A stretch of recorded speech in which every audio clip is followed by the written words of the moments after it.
हमारे चैनल को सब्सक्राइब करें, बेल आइकन दबाएं। नमस्कार दोस्तों, आज की कहानी है भगवान राम को 14 वर्ष का वनवास क्यों मिला। राजा दशरथ के विवाह के पहले कैकेयी महर्षि दुर्वासा की सेवा किया करती थी।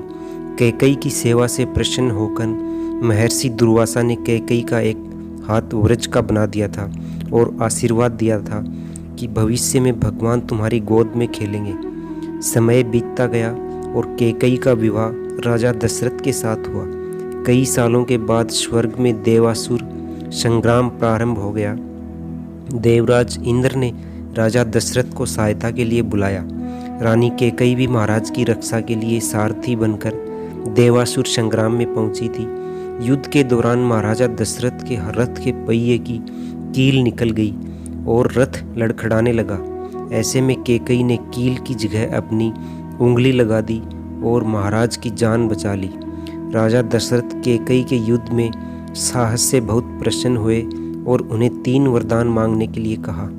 कैकेयी ने उस समय प्रेमवश कह दिया कि इसकी ज़रूरत नहीं है, अगर अभी ज़रूरत होगी तो मांग लूँगी।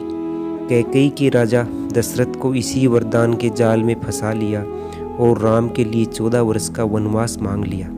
लेकिन राम के लिए कैकेयी ने 14 वर्ष का वनवास ही क्यों मांगा, इसके पीछे कई अनेक राज हैं। कैकेयी ने भगवान राम के लिए 14 वर्ष का वनवास मानकर यह समझाया कि व्यक्ति युवावस्था में अपनी 14 यानी 5 ज्ञानेंद्रियां, 5 कर्मेंद्रियां और मन, बुद्धि, चित्त और अहंकार को बस में रखेगा, तभी अपने अंदर के घमंड और रावण को मार पाएगा। जिस समय ये घटना अयोध्या में घट रही थी, उस समय रावण की आयु में केवल 14 वर्ष ही शेष बचे थे। यह बात कैकेयी जानती थी। यह घटना तो अयोध्या में घट रही थी, लेकिन इसकी योजना देवलोक में बनी थी। कैकेयी को राम पर भरोसा था, लेकिन दशरथ को नहीं, क्योंकि वह राम के साथ पुत्र मोह में बंधे हुए थे। भगवान राम श्री हरि विष्णु के अवतार थे। यह सारी योजना उन्हीं की बनाई हुई थी।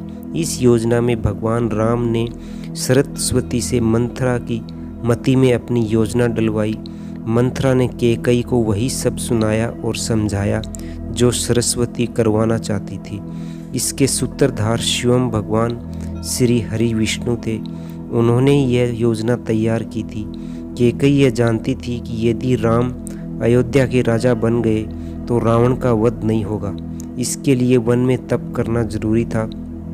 कैकेयी चाहती थी कि राम केवल अयोध्या के ही सम्राट ना बने रह जाएं, वह विश्व के समस्त प्राणियों के हृदय में सम्राट बने। इसके लिए राम को अपनी समस्त शोधित इंद्रियों और अंतःकरण को तप के द्वारा सिद्ध करना होगा। रामायण में भगवान राम को 14 वर्षों का वनवास भोगना पड़ा था, जबकि महाभारत में पांडवों को 13 वर्ष का वनवास और 1 वर्ष का अज्ञातवास झेलना पड़ा था। इसके पीछे ग्रह गोचर भी मायने रखते हैं। उन दिनों मनुष्य की आयु आज के ज़माने से काफ़ी ज़्यादा हुआ करती थी, इसलिए ग्रहों की दशा भी ज़्यादा होती थी। शनि चालीसा में उल्लेख मिलता है, राज मिलत बन राम ही दीन्या, कैकेयी हूँ की मति हरि लीन्या। यानी शनि की दशा के कारण कैकेयी की मति मारी गई और भगवान राम को शनि के समय अवधि में वन भटकना पड़ा। उसी समय रावण भी शनि की दशा आई और वह राम के हाथों मारा गया। शनि ने अपनी इस दशा में एक को कीर्ति दिलाई और दूसरे को मुक्ति। दोस्तों, कहानी यही समाप्त होती है। चैनल को लाइक करें, शेयर करें, सब्सक्राइब करें, बेल आइकन दबाएं। वीडियो को अंत तक देखें। धन्यवाद।